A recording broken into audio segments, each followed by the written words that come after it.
জীবনে চলার পথে নিজের চিন্তাধারা পরিবর্তন করতে হবে। মনে রাখতে হবে, ক্ষণস্থায়ী আপনার জীবন। এই সুন্দর জীবন পরিচ্ছন্নভাবে কাটাতে চেষ্টা করতে হবে। মনের সুখটা আসে ভেতর থেকে। জীবনের ছোট ছোট বিষয়গুলি উপভোগ করতে হবে। জীবনে আনন্দগুলোকে গুরুত্ব দেয়া দরকার। উদাহরণ হিসেবে বলা যেতে পারে, মনোরম প্রকৃতি দেখা, প্রিয়জনদের সাথে সময় কাটানো, নিজের শখ ও পছন্দের বিষয়গুলি নিয়ে সময় কাটানো প্রভৃতি। জীবনে যা পেয়েছেন তা নিয়ে সন্তুষ্ট থাকুন এবং তার জন্য কৃতজ্ঞ থাকতে হবে। রোজ নিজের আশেপাশের ভালো জিনিসগুলো খুঁজে বের করতে হবে। বিচলিত না হয়ে নিজের মানসিকতা বদলানোর চেষ্টা করুন। ইতিবাচক চিন্তা করতে হবে। জীবনকে কিভাবে উপভোগ করতে হবে তার একটা পরামর্শ তুলে ধরছি, নজর রাখুন। প্রথমত, কাজকে ভালোবাসতে শিখতে হবে। আর এই বিষয়টা মাথায় রাখবেন, রোজের কাজকে কেবল দায়িত্ব হিসেবে দেখলে হবে না। সৃষ্টিশীলতার প্রকাশ ঘটে কাজের মাধ্যমে। যে কাজই করুন না কেন, সেই কাজের নতুনত্ব থাকবে। নিজের দক্ষতা যাতে বাড়ে সেই দিকটা খেয়াল রাখতে হবে।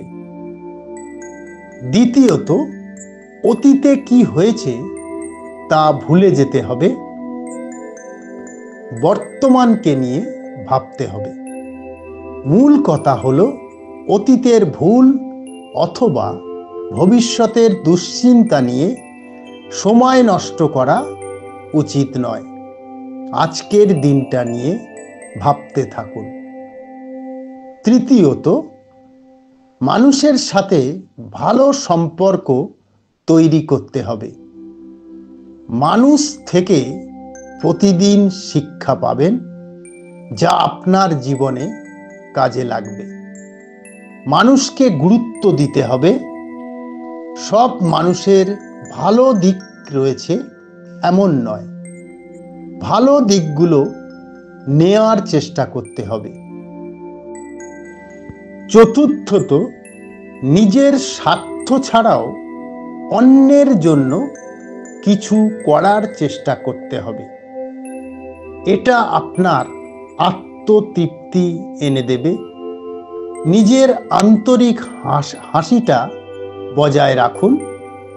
নিজের সদ্ভাব দিয়ে অন্যকে প্রভাবিত করতে চেষ্টা করুন।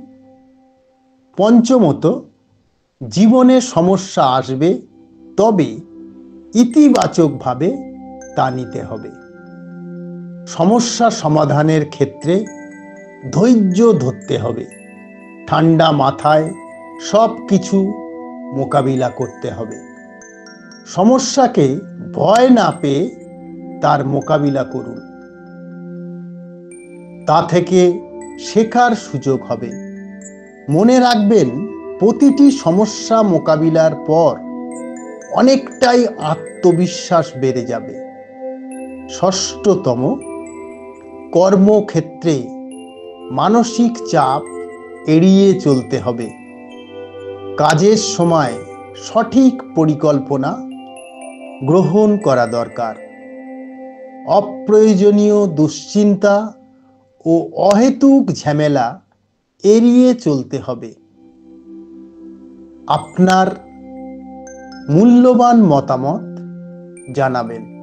নমস্কার।